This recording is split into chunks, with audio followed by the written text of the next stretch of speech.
She said it loudly enough for the whole room to hear. "Margaret, sweetheart, maybe you should sit down. We don't want you getting confused again." I was standing at the kitchen counter of my own home, the house my husband Gerald and I bought in 1987, the house where I raised my son, where I planted the dogwood tree that still blooms every April, and my daughter-in-law Renata was speaking to me the way you'd speak to a child who had wandered away from her caregiver. The room was full of people. Her mother, her college roommate, 2 women from her garden club, and my son Daniel, who was standing by the window with his hands in his pockets and his eyes somewhere on the floor. I had just walked out of my bedroom carrying the leather portfolio, the one Gerald gave me on our 30th anniversary, the dark brown one with my initials pressed into the corner, and I had set it on the counter with quiet intention. Renata looked at it the way people look at something they consider embarrassing. An old woman's clutter. A relic from a mind losing its grip. "Is that the thing you've been carrying around?" she said, and she laughed in that practiced way of hers. The room shifted slightly. Someone looked away. What none of them understood, not Renata, not her garden club, not even my son, was what was inside that portfolio. What was inside would change everything. I want to tell you something before I go back to the beginning. That portfolio had been sitting in the bottom drawer of my bedroom dresser for 14 months. I had assembled it slowly, deliberately, with the same care I gave every document in my 34 years as an estate paralegal. I knew what it contained. I knew what it meant. And I had been waiting, not out of weakness, not out of confusion, but because timing is everything in matters of law and love. Renata had been telling people for nearly a year that I was slipping, that I repeated myself, that I forgot things, that someone needed to step in and help manage my affairs. She was right about one thing. Someone did need to step in. That someone turned out to be me. My name is Margaret Ellen Caldwell. I am 71 years old, and for 34 years I worked as a paralegal specializing in estate planning and probate law at Whitmore Associates in Columbus, Ohio. I want you to understand what that means. It means I have sat across the table from grieving widows and been the one to explain that the handshake promise their husband made to his brother has no legal standing. It means I have watched families dismantle themselves over furniture. It means I have read hundreds of wills, organized thousands of documents, and spent the better part of my adult life making sure that what people intended for their loved ones actually reached them. Not what was assumed, not what was verbally promised, but what was written, witnessed, and legally binding. I retired at 66, 5 years ago, when Gerald's health began to decline. He had a slow-moving form of Parkinson's, and I wanted to be home with him. People asked if I missed the work. I told them the truth. I missed the purpose of it. The work itself, making sure love survived death in the form of careful paperwork. I had been doing that at home for years without anyone noticing. Gerald died 4 years ago, on a Tuesday morning in October, while I was in the next room making his oatmeal with brown sugar the way he liked it. The hospice nurse called for me. By the time I reached him, he was already gone. I held his hand anyway. I told him what I always told him, which was that he had been the best thing in my life, and that I would be careful, and that he didn't need to worry. He had worried, though. He had told me as much in the last coherent weeks. Not about money. We were comfortable, not wealthy, but we had planned carefully. He worried about Daniel. Danny means well, Gerald told me once near the end. But he doesn't hold the line. I understood what he meant. I had understood it for years. Daniel is 44. He is kind in the way that men who dislike conflict are kind. He brings flowers and apologies and sincerely wants everyone to be comfortable. He just doesn't hold the line. He defers. He smooths.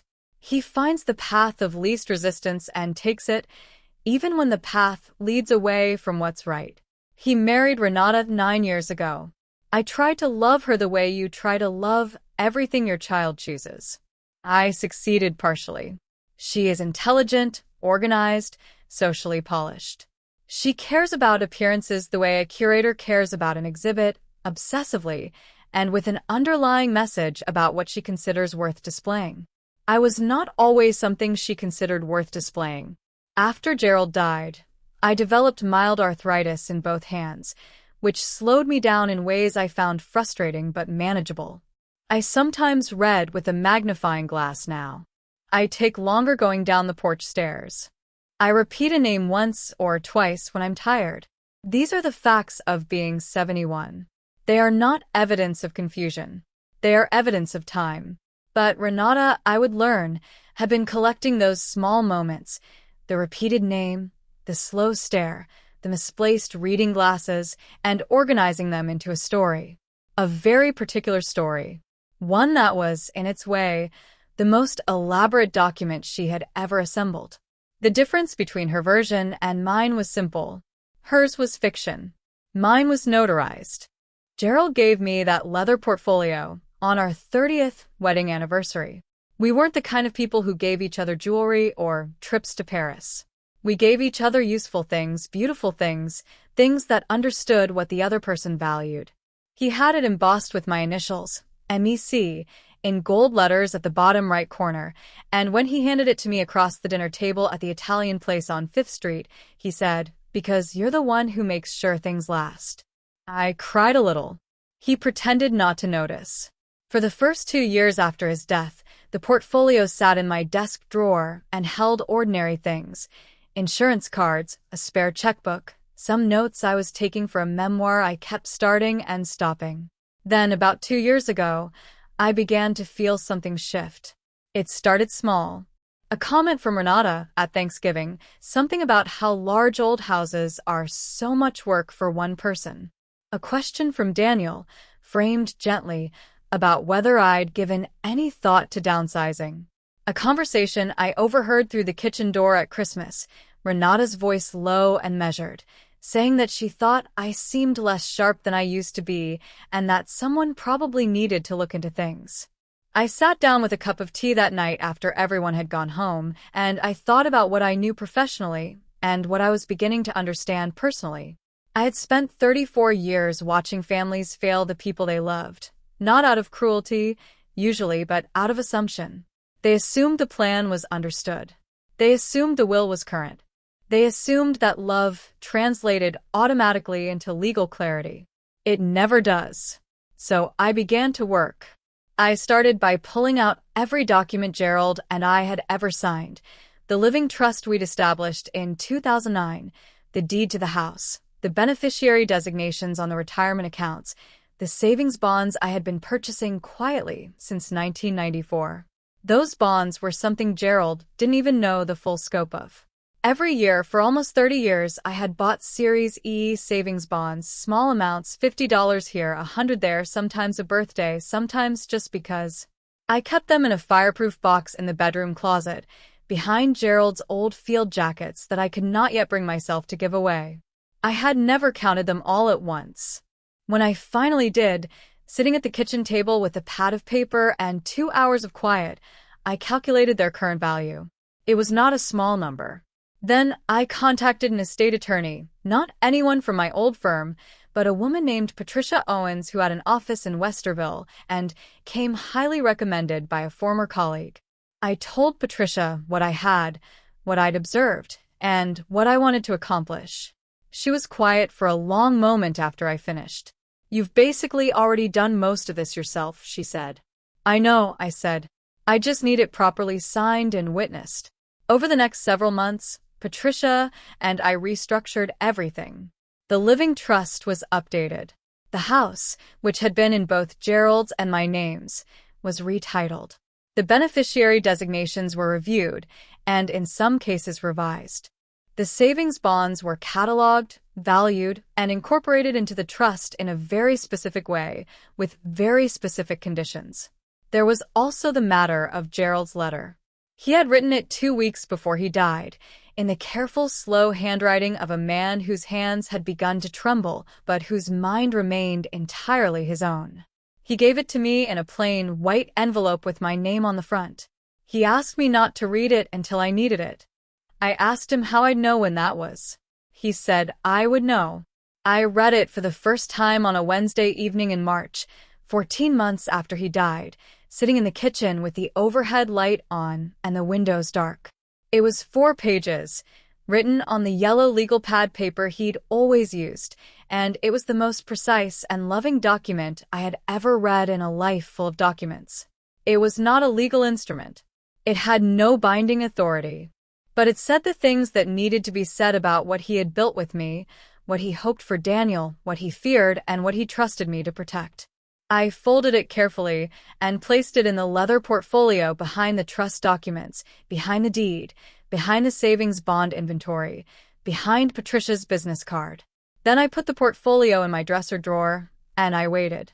Here is what people do not understand about patience. It is not the same as passivity. Patience is active. Patience is watching and listening and documenting and preparing. Patience is knowing that your moment will come and making sure that when it does, you are not scrambling. You are ready. I was ready.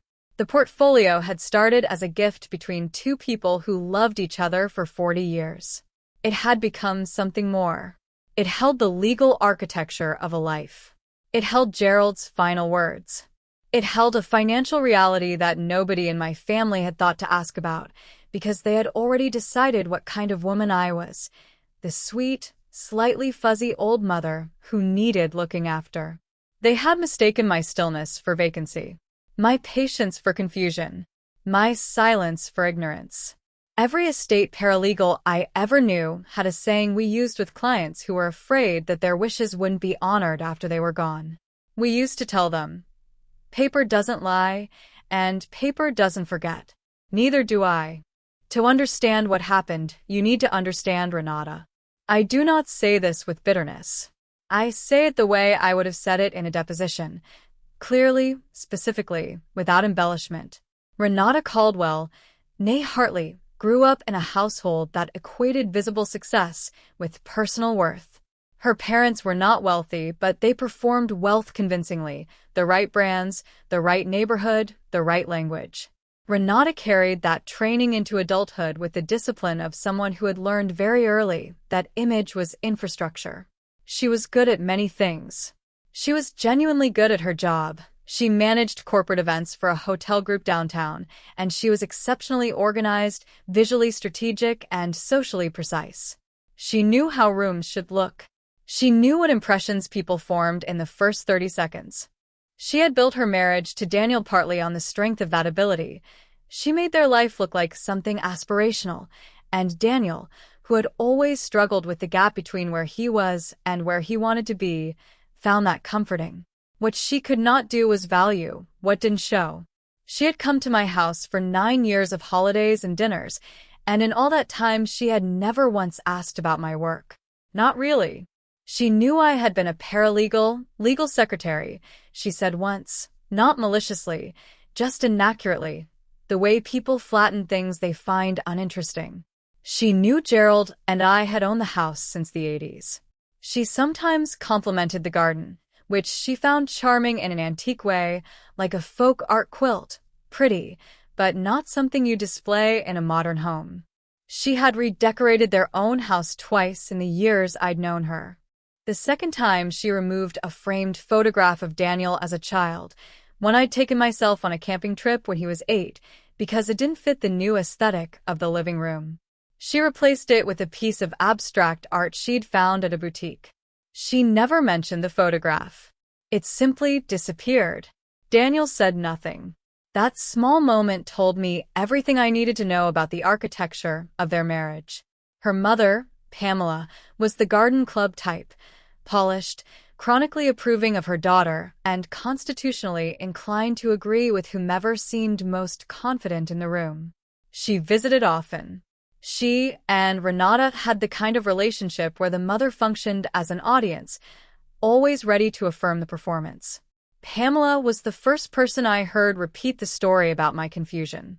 I was at the grocery store, I know, of all places, and I ran into her near the produce. She greeted me with that particular brand of warmth that contains a note of condescension underneath, like a sugar pill. She said she was so glad I was getting out and staying active. She said Renata had mentioned I'd had a few difficult spells. She said it the way people say things they want you to know they know. I smiled. I told her the tomatoes were lovely that week. I put them in my basket and moved on. But I went home and wrote down the date in a small notebook I had started keeping. It was the 14th entry. Daniel's role in all of this was the part that cost me the most sleep. He is not a bad man. I want to be clear about that because it would be easier in some ways if he were. Bad men are understandable. They have a logic. Daniel's failure was more subtle and more painful. He loved his mother and he loved his wife, and when those two things created friction, he chose the one that didn't push back. I had watched him do this across small moments for years. I had watched him agree with Renata when she rolled her eyes at my decision not to upgrade my phone. I had watched him change the subject when I mentioned Gerald because Renata found extended grief unhealthy. I had watched him fail to correct her when she described my financial situation as modest in front of company, which she meant kindly, she would have said, but which was based on an assumption rather than any actual knowledge. She didn't know what I had. Neither did Daniel. Gerald and I had been private people about money. We didn't discuss our accounts with our son any more than we discussed our medical records. What we had was ours until we decided otherwise. The one person who saw the situation clearly was my neighbor and oldest friend, a woman named Ruth Abernathy, who had known Gerald and me for 30 years. Ruth was 74, a retired school principal, and had what I can only describe as a professional gift for identifying nonsense. That woman is staking a claim, Ruth told me one evening on my porch, about 6 months before everything came to a head. She's been building a case. I know, I said. What are you going to do about it? I'm going to let her finish building it, I said. And then I'm going to walk into the room with Patricia. Ruth looked at me for a moment. Then she laughed. A real laugh, the kind that means someone is pleased. Gerald always said you were the scary one, she said. He wasn't wrong. It was Daniel who called me in February to suggest a family meeting. He framed it carefully. He always frames things carefully, like a man wrapping something fragile. He said that he and Renata had been thinking about the future. He said they wanted to talk about the house. He said that they cared about me and wanted to make sure I was supported and comfortable. I recognized the language. I had heard it in conference rooms for 3 decades. It is the language of people who have already made a decision and are now managing the announcement. I said that sounded lovely and suggested we meet on a Saturday afternoon, the 15th. He seemed relieved. That should have been my first clue about what they'd expected me to say, or not say. Renata sent a group text to the family with the meeting details. Pamela would be there. Renata's sister, who I'll call Diane, who lived nearby and had taken a sudden renewed interest in my well-being over the past few months. And Daniel, of course. I called Patricia that same evening. The meeting's on the 15th, I told her. I'll be there, she said. I did not tell Daniel that Patricia would be joining us. I didn't lie about it. He simply didn't ask who else I might be inviting. In the days before the meeting, I found myself moving through the house with a kind of deliberate attention, pausing at the kitchen window where the dogwood was just beginning to bud, running my hand along the wooden banister Gerald had refinished himself in 1999, sitting in the reading chair in the front room where I had spent 30 years reading after everyone else had gone to sleep. This house was not just a house. It was the record of our life. It was where Daniel had brought home his first grade report card, holding it like a trophy, and Gerald had put it on the refrigerator with a magnet shaped like a pineapple that we'd bought in Florida in 1992, and that was improbably still there. It was where I had sat at the kitchen table for 3 months after my mother died, and where Gerald had brought me tea every morning without being asked. It was where I had planned to stay until I could not. I put on my navy blue dress the morning of the meeting. I had worn it to Gerald's memorial service. It was appropriate for serious occasions, quiet, well-made, the kind of clothing that doesn't try to be noticed, but is always the right thing. I fixed my hair the way I fix it when I need to feel like myself, properly, with care.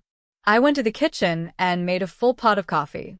I set out cups and the small ceramic creamer. I put Gerald's photograph, the one from our last good summer, standing in front of the house with the roses blooming behind him, in its usual place on the sideboard. Then I sat at the kitchen table with the leather portfolio in front of me, and I waited. They arrived together, Renata and Daniel and Pamela and Diane, in 2 cars, at 11 o'clock exactly. Renata had dressed for the occasion as well, a crisp blazer, hair arranged, the look of someone prepared to run a meeting. She noticed the portfolio immediately. Her eyes moved to it briefly, the way eyes move to something they plan to dismiss. "Margaret," she said warmly, coming in and pressing my hand. "Thank you for having us. This is so important." Patricia arrived 4 minutes later. The room changed when she walked in. Patricia Owens is 62, silver-haired, compact, and carries herself with the particular calm of someone who has spent decades in rooms where other people were very sure of themselves and turned out to be wrong. She wore a charcoal blazer and carried her own briefcase. I stood up to greet her. "Everyone," I said, "this is Patricia Owens. She's my attorney." Renata's warm smile stayed on her face, but something behind it shifted. Pamela looked at Diane. Daniel looked at the floor. I poured the coffee. "I want to tell you about the moment at my house 3 weeks before the meeting because that was the real beginning. That was the moment that sealed my decision." Renata had organized what she called a birthday brunch for Daniel. 44th birthday. She had invited her people, Pamela, Diane, the garden club women, and Daniel, and she had included me as you include furniture. Assumed present, not exactly the point. I had spent 2 days making Daniel's birthday cake. Not from a box. The same yellow cake with brown sugar frosting that I had made for every one of his birthdays since he was 4 years old. Gerald's mother's recipe, written on an index card in the old woman's looping script, the card now soft and stained with 40 years of kitchen use. I had made it because I believed, apparently naively, that a mother's presence at her son's birthday still meant something. I arrived with the cake on a covered stand and the leather portfolio, which I had brought to show Daniel something privately, a document I wanted him to understand before things moved forward. I had not planned to show it that day. I just didn't want to leave it in the car. The brunch was already in progress when I arrived. Renata had decorated the dining room in what I understood to be a current aesthetic: clean whites, greenery in geometric pots, a dessert table with a professional bakery cake as the centerpiece. It was a beautiful cake, objectively. Fondant, gold accents, Daniel's name in modern script. I stood in the kitchen doorway with my covered cake stand. Renata appeared beside me. "Oh, Margaret," she said, in the voice she uses when something unexpected has occurred and she is managing it publicly. "Did you bake?" "You didn't have to do that." "It's his birthday cake," I said. "I've made it every year." She looked at the covered stand for a moment. Then she looked at me with an expression of patient concern, the kind a pediatrician uses when explaining something to a child. "We already have the cake," she said, indicating the dessert table. "Why don't you sit down, and we'll find a place for this in the kitchen. You look a little tired." "I'm not tired," I said. "Margaret." Her voice dropped. "You've been so scattered lately. Honestly, I've been worried." "We all have." She said it just above a whisper, but in a room that had gone slightly quiet, the way rooms go quiet when something interesting is being said. Pamela turned to look. Diane turned to look. The 2 garden club women, I didn't know their names and they didn't know mine, were looking. Daniel was near the window. He had heard. I could see it in the angle of his head, the way it dipped. "I'm not scattered," I said quietly. Renata reached for the cake stand. "Let me just put this in the kitchen." I kept my hand on the handle. "Don't." She looked up. Surprised. "That cake," I said, steady, each word placed carefully, was made from Gerald's mother's recipe, which has been in this family for 70 years. Daniel has eaten it on every birthday of his life. I spent 2 days making it. You will not put it in the kitchen." The room was very quiet now. Renata let go of the stand. She straightened. And then she did what I have since come to think of as her most revealing moment. She laughed. A soft, sympathetic, audience-performing laugh, and she looked at Pamela and she said, "She gets so attached to things. It's sweet, really. It's just, sometimes these old habits, when someone isn't quite keeping track of things anymore." I looked at my son. Daniel was still by the window. His jaw was tight. He was looking at his shoes. He was doing the math on whether it was worth the fight. He was calculating the cost of holding the line. He let the moment pass.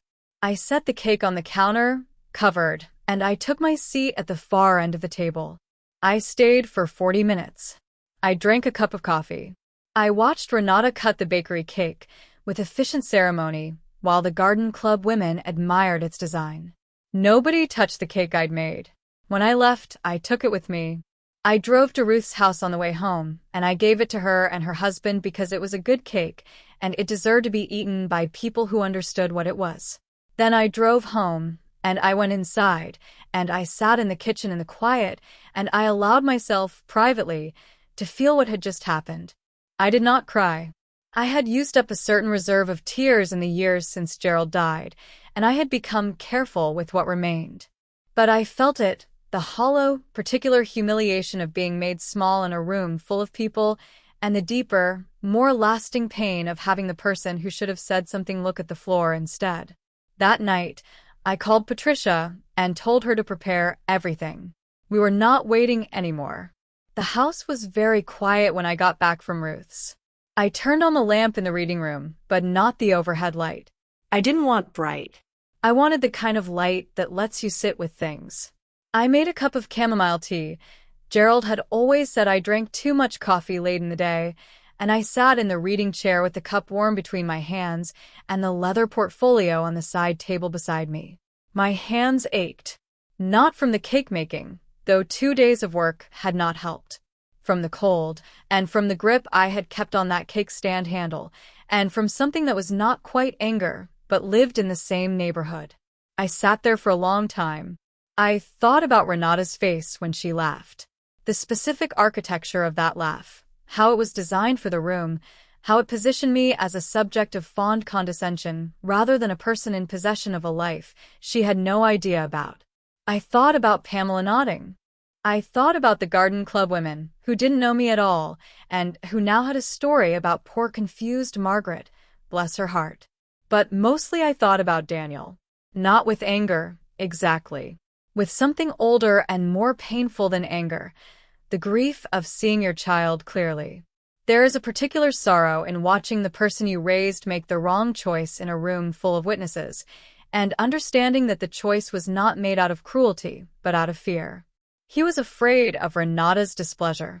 He was afraid of conflict. He was afraid of the thing that comes after you hold the line. The silence, the door, the cold. Gerald used to say that the most expensive thing in life was the peace you bought by saying nothing. He was right about that. Daniel was paying for it in a currency he hadn't quite calculated yet. I looked at the portfolio. I thought about what was in it. The revised trust. The deed. The savings bonds, cataloged and incorporated. Patricia's careful language about conditions and beneficiaries and what could and could not be transferred without my active consent. Gerald's letter, folded in the inner pocket, waiting. What Renata had insulted at that table was not a cake. I want to be precise about this because precision matters.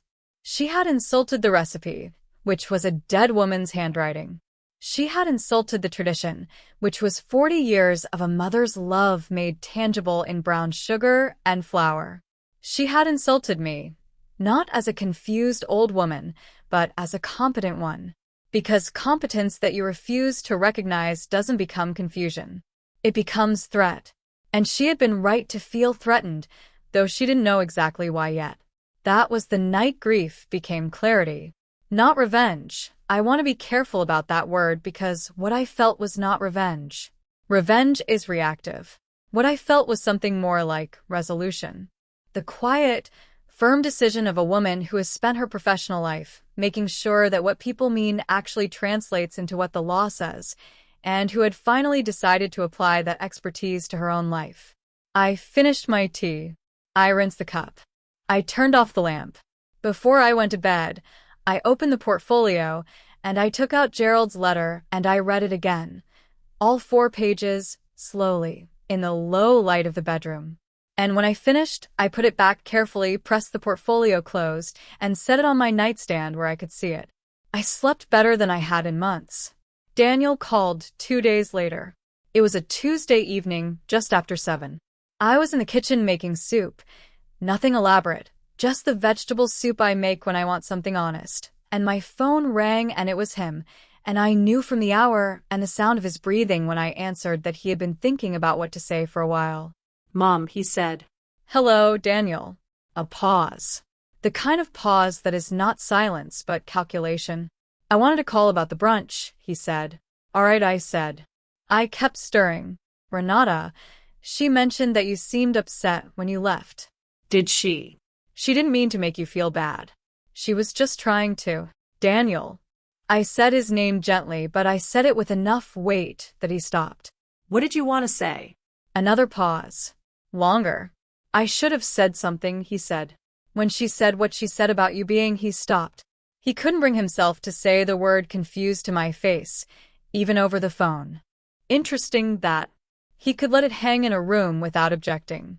But he couldn't repeat it directly to me. Yes, I said. You should have. I didn't want to make a scene at my own birthday. I know, I said. And I did know. That was not a comfort, it was simply a fact. Mom, she's not. She doesn't mean badly. She worries about you. We both do. I had been thinking about what to say at this moment for 2 days. I had thought about saying several things. What I settled on was this. Daniel, I want to ask you something, and I want you to think about it before you answer. Do you believe that I am confused? Do you genuinely believe that my mind is slipping? The longest pause yet. No, he said finally, and the word was quiet and a little ashamed. No, I don't. Then why have you not said so to your wife? He didn't answer that. Not really. He said something about not wanting conflict. He said something about Renata caring deeply. He said something about the house being a lot for me to manage alone. I am managing it perfectly, I said. I have been managing it for 4 years alone, and before that I managed it with your father, who trusted me with every important decision we ever made together. I'm quite good at management, actually. You might remember that I did it professionally for 3 decades. I know, Mom. The meeting is still on for the 15th, I said. I'd like you to come. Of course, he said. We'll both be there. I know, I said. I'll make coffee. After I hung up, I stood at the stove and I thought about what his voice had sounded like when he said no. I don't believe you're confused. That sound, the quiet, ashamed no, told me that somewhere in my son was the man who still knew the difference between what was real and what was convenient. He had been choosing convenience, but the knowledge was still there. I thought about Gerald's phrase. He doesn't hold the line. No, I thought. But sometimes people need to see the line before they'll hold it. That was what the meeting was for. Patricia and I met the Thursday before the Saturday meeting to review everything one final time. Her office was on the 3rd floor of a building near the courthouse, and I had been there enough times in the preceding months that the receptionist knew my name and how I took my tea. I sat across from Patricia, with a portfolio open between us, and we went through each item with the methodical care of 2 women who understood that details are not optional. The Living Trust, as revised, designated Patricia's firm as the administering trustee. Not Daniel and Renata jointly, as the original 2009 document had provided. Me, with Patricia's firm in succession, with specific distribution instructions that would take effect upon my death or at my request, not before. The house, my house, Gerald House, the house with the dogwood and the pineapple magnet, was now held in the trust. It could not be sold, transferred, or otherwise disposed of without my explicit written direction. There was no mechanism by which anyone could initiate a sale or transfer on my behalf without a court determination of incapacity, a formal legal process requiring medical evaluation, a guardian ad litem, and judicial review. Not a daughter-in-law's opinion. Not a son's passive agreement. A court. The savings bonds were inventoried on 6 typed pages. The total current value, which Patricia had confirmed through the Treasury Department's online calculator, was significant enough that when I slid the page across the table to her on our first meeting, she had looked up at me with an expression I recognized. She had expected a modest estate. She had found something else. There was also a separate account, An investment account I had opened in 1998 with money I had saved from my paralegal salary, added to quietly over the years, and never merged with the household accounts. Gerald had known about it. He had called it Margaret's conviction account because I had opened it after winning a particularly difficult case for a client who'd been cheated by her own family, and I had decided that day that I would never be in a position where someone else controlled my options. The total in that account, with 30 years of growth, was the number that would make Renata understand, completely and finally, what she had underestimated. I also placed in Patricia's file a printed copy of text messages I had preserved, messages in which Renata had told her mother that she was looking into whether I qualified for a guardianship process, and a message in which she had described me to Diane as not really competent to manage the property independently.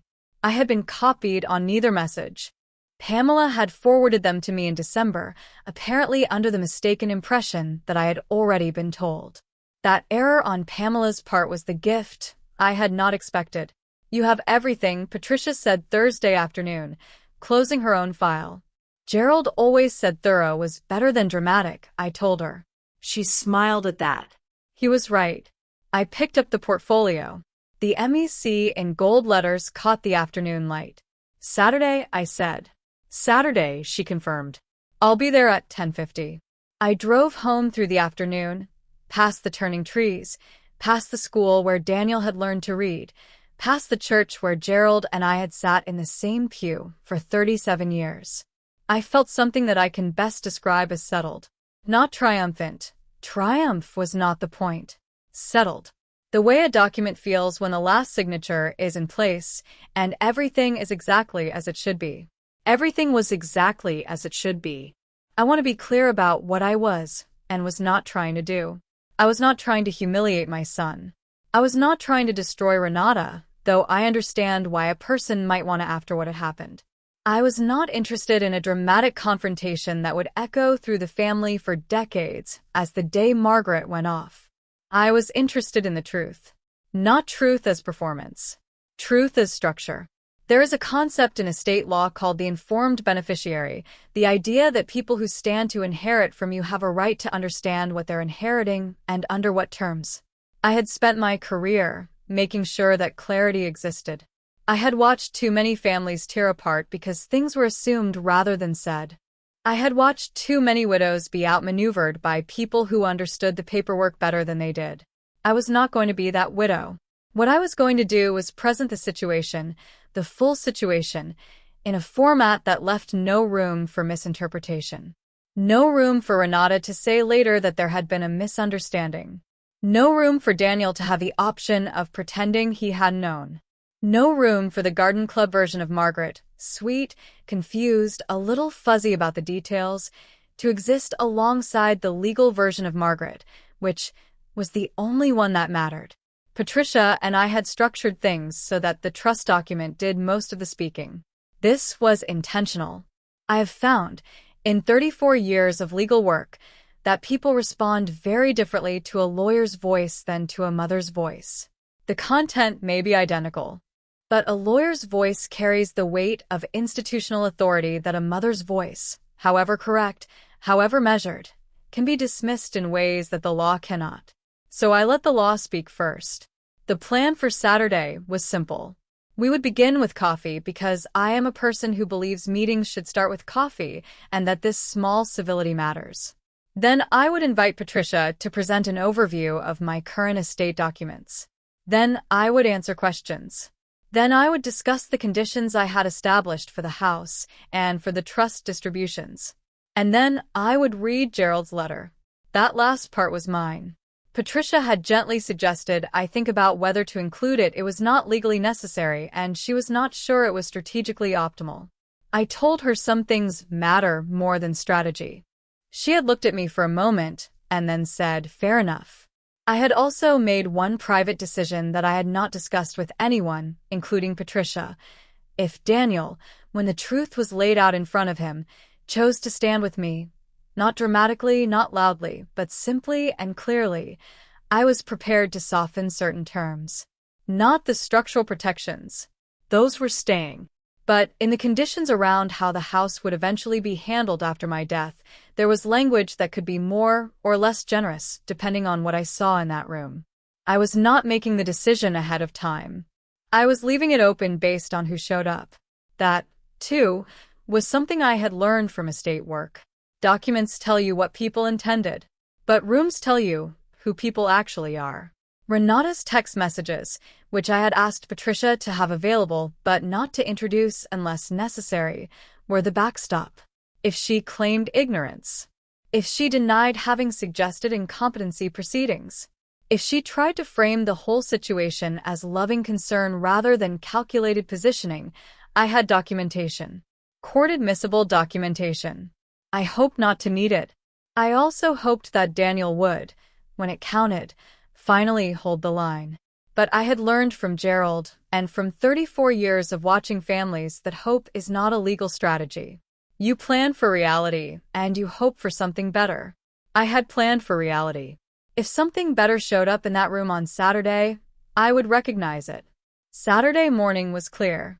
April weather, still cool before 10, the dogwood outside the front window in full bloom. It comes reliably, every year, regardless of what else is happening, and I have always found that comforting. I was up at 6:30. I made coffee in Gerald's old percolator, which produces coffee that is frankly better than anything the modern machines make, regardless of what anyone says. I watered the plants on the kitchen windowsill. I fed the 2 birds that visit the feeder by the back steps. I sat with my cup and read for 40 minutes. At 9 o'clock I dressed, the navy blue dress again, because it was right for today. I put on the pearl earrings Gerald had given me on our 25th anniversary. I fixed my hair carefully. I looked in the bedroom mirror, and I saw what I had always been, a woman who knew what she was doing. By 10 o'clock the kitchen was clean, the coffee was made, the cups were set out, and the leather portfolio was on the kitchen table in the center, closed, with the MEC facing out. Patricia arrived at 10:52. She was as I had come to know her, composed, unhurried, carrying her briefcase with the authority of someone who has walked into many rooms that were not ready for her. "How are you feeling?" she asked, taking off her coat. "Ready," I said, and meant it completely. They arrived at 11, all 4 of them, Daniel and Renata in one car, Pamela and Diane in the other. There was a moment on the front step when I watched them through the window before they knocked, and I saw Renata say something to Pamela, quick and quiet, and Pamela nod. I noticed that Renata had dressed carefully, too. Professional, organized, the visual language of a woman who expected to run a room. I opened the door. "Come in," I said, warmly. "Coffee's ready." Renata saw Patricia before she saw the portfolio. She extended her hand with a smooth, practiced smile. "I don't think we've met. I'm Renata, Daniel's wife." "Patricia Owens," Patricia said. "Margaret's attorney." The word attorney landed in the room the way words do when they rearrange the furniture. Daniel looked at me. Not at the floor this time. At me. His expression was complicated, part surprise, part something I hoped might be relief. Pamela and Diane settled slightly differently than they'd intended to. We all sat down around the kitchen table. I poured coffee. I set out the small pitcher of cream. I put Gerald's photograph where it had always been, on the sideboard to the left, where he had always seemed, in some way, present. Then I set my hand on the portfolio. "Thank you all for coming," I said. "I think it's time we talked about things clearly." The room was very quiet. The dogwood moved slightly in the window behind me, white blossoms against the April sky. I opened the portfolio. Patricia spoke first because that was the plan and because her voice carries the particular authority of someone whose words have legal consequence. She explained, in clear and measured language, that I had engaged her firm 18 months ago to conduct a comprehensive review and revision of my estate documents. She explained that what had resulted was a fully updated living trust, a retitled property deed, and a structured distribution plan for what she then described, without drama, without inflection, as a substantial estate. She let the word substantial sit in the room for a moment. Renata's expression did not change on the surface. but something moved behind her eyes. A recalculation. Patricia continued. She explained the trust structure. She explained that the house was now held in trust, that no transfer or sale could be initiated without my direction, and that any challenge to my competency would require formal legal proceedings through the probate court, medical documentation, judicial review, a guardian ad litem process that typically takes 6 to 18 months and costs significant legal fees for all parties involved. These are standard protections, Patricia said. Margaret asked for them specifically because she wanted the disposition of her estate to be unambiguous. That all sounds very thorough, Renata said. Her voice was careful, controlled.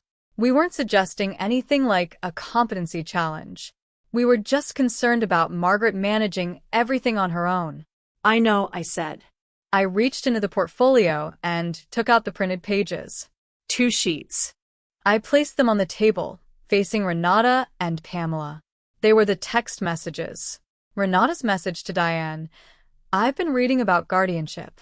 If she genuinely can't manage the property independently, there are legal options.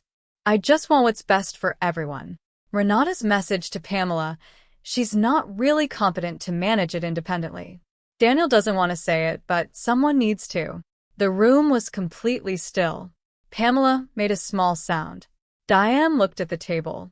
Renata looked at the messages, then at me, then at Patricia. She was working through her options. I had watched people work through options in rooms like this for 3 decades. There were not many available to her. Where did you get those? She said. Not a question. A statement. They were forwarded to me, I said. By accident, I believe. Pamela made the small sound again. Renata, Daniel said. His voice was quiet and very tight. Is that real? She opened her mouth. Closed it. Made a decision. Daniel, I was worried. I was trying to protect. Protect what? He said. It was the first time I had heard him ask her a direct question that had no comfortable answer. I watched him ask it. I watched him not look away. The family, she said. The estate. I just wanted. You wanted the house, he said. Quietly, not loudly. He said it like a man who had just fully understood something and would rather not have understood it. You wanted to know what she had, and you wanted to be positioned to manage it. That's not fair. Is it true? He asked. The silence that followed was the answer. I let it breathe for a moment. Then I took the savings bond inventory from the portfolio, and I placed it on the table. 6 typed pages. Patricia had marked the total at the bottom with a simple notation: FMV per Treasury calculator, current date, and a number. I watched Renata look at it. I watched the number register. I watched something cross her face that was part disbelief and part the specific shock of a person who has been operating on a set of assumptions that have just been entirely removed. There is also a separate investment account, I said, which is detailed in the trust documents Patricia has. That account is held entirely in trust and distributes under conditions I have specified. I paused. I looked around the table. I am not confused, I said. I have never been confused. I am a retired estate paralegal with 34 years of experience, and I have spent the last 18 months doing professionally what I spent my career doing for other people. I have organized my estate. I have protected my assets. And I have made very specific decisions about what happens to them, and to whom, and under what conditions. Renata was very still. I want to say something clearly, I continued, not as a threat, but as a fact. The narrative that has been told about me, to family, to neighbors, to anyone who would listen, the narrative that I am slipping, confused, not competent to manage my own affairs, that narrative was not based in truth. And it was not told out of concern. These messages are part of a documented record that my attorney now holds. Mom, Daniel said. His voice had changed. Something in it had shifted, cracked open, maybe, in the way things crack open when the pressure of a long-held wrong finally breaks through. I'm sorry. It was not a performed apology. He said it the way people say the true things, simply, without ornamentation, looking at me directly. I know, I said. We'll talk about that. Then I reached into the inside pocket of the portfolio and took out the envelope. White, plain, my name in Gerald's handwriting on the front.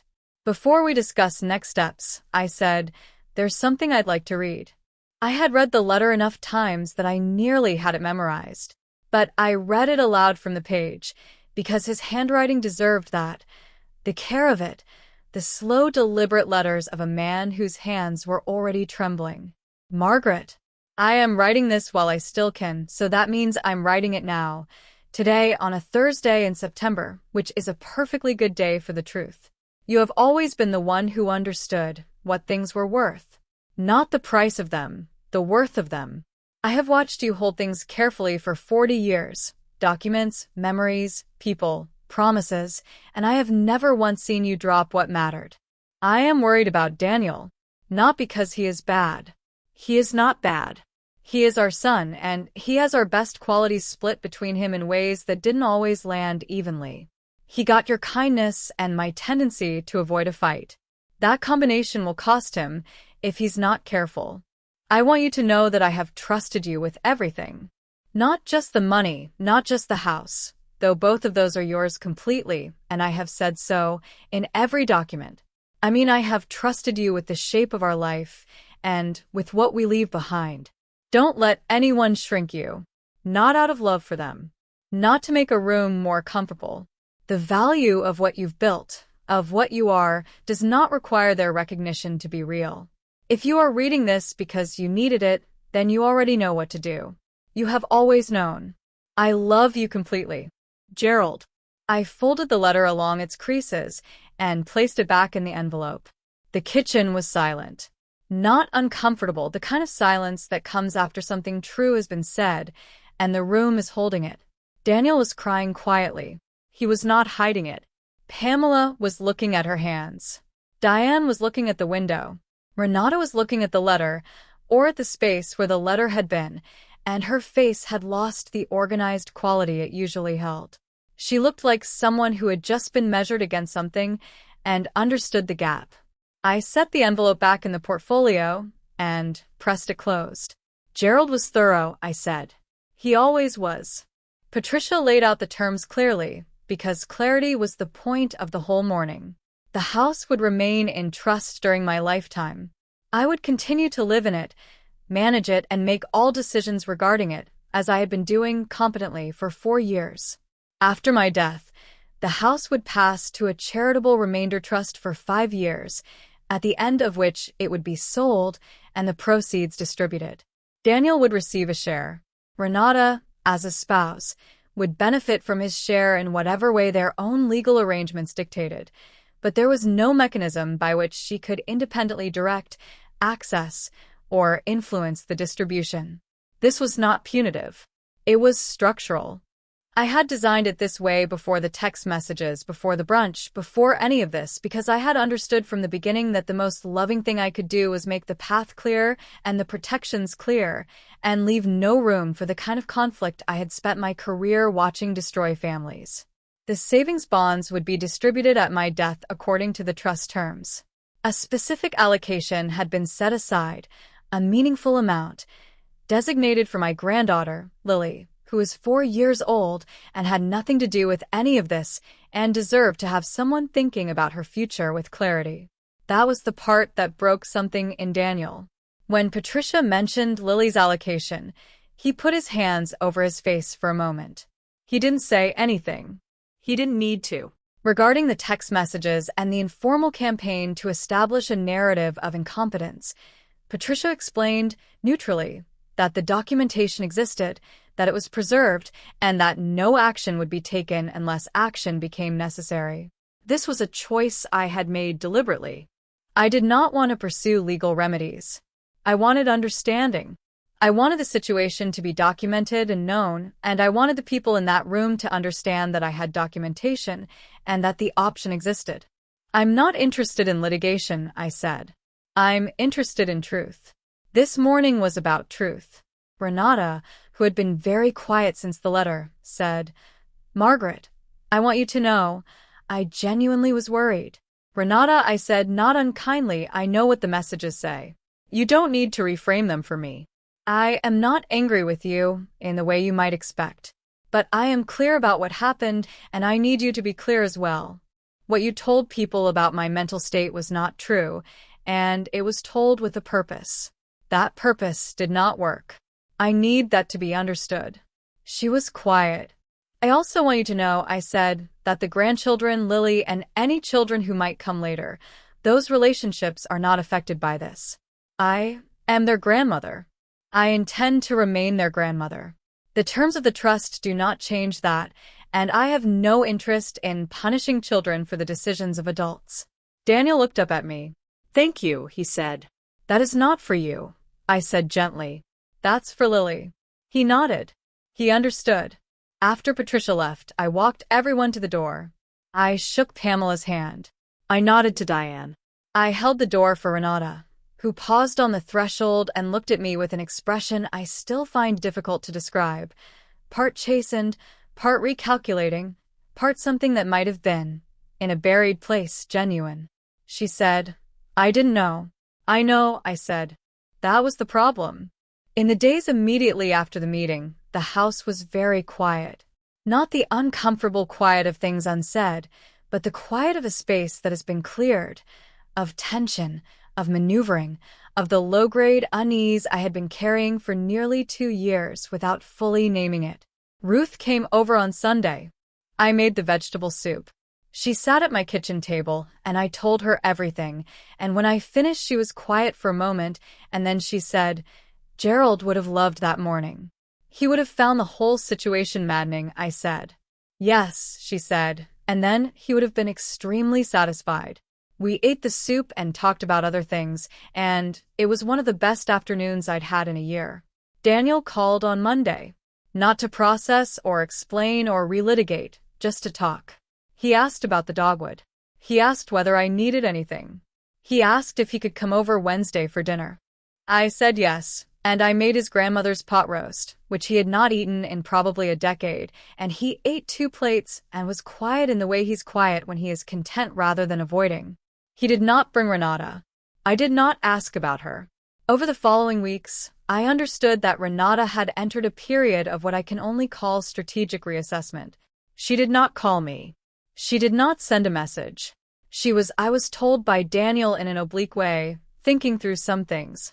I found this credible. Renata was not stupid.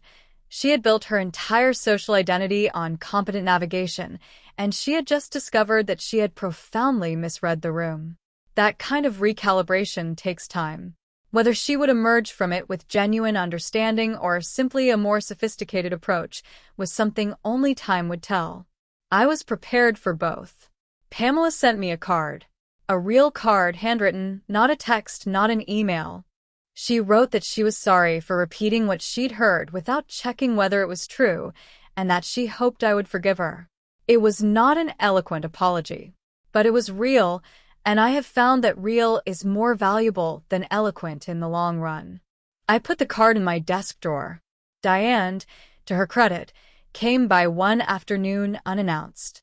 She knocked, and when I opened the door, she looked slightly pale, like someone who had made themselves do something uncomfortable.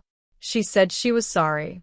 She said she hadn't thought about what she was helping to build when she agreed with Renata's framing. She said she should have asked me directly. Yes, I said. You should have. And then I invited her in for tea, because the apology was genuine, and because I am not interested in permanent walls where temporary clarity will do. The change in Daniel was slower and more real, which is usually how genuine change works. He started showing up differently, not dramatically, but in the way someone shows up when they've decided to pay attention. He called more often. He came for dinner. He fixed the back gate that had been sticking since November, without being asked. He brought Lily one Sunday afternoon, just the two of them, and I watched my granddaughter run across my kitchen toward me with the absolute confidence of a 4-year-old who is loved, and I felt Gerald so strongly in that moment that I had to look at the dogwood tree out the window to keep my composure. Lily sat at the kitchen table and helped me roll out cookie dough, which primarily meant pressing her small hands into it and making patterns that were enthusiastic, if not technically useful. She asked me why my ring was so pretty. I told her it was because her grandfather had given it to me a very long time ago. Where is he? she asked. He's around, I said. Which was true enough. I thought about the savings bonds allocated to her in the trust. She didn't know about them. She wouldn't know about them for a long time. But someday, when she's old enough for college, for a first home, for whatever she decides matters, she will understand that someone who loved her had been quietly preparing, in the background, without requiring credit or recognition. That is ultimately what love looks like when it is working correctly. Not loud, not performed, not designed to impress a room. Quiet, careful, lasting. The leather portfolio lives now in the top shelf of my bedroom closet, where I can reach it easily, but where it doesn't need to be in constant sight.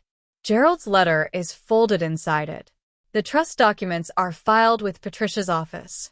The savings bonds are in the fireproof box, behind the field jackets I still have not given away.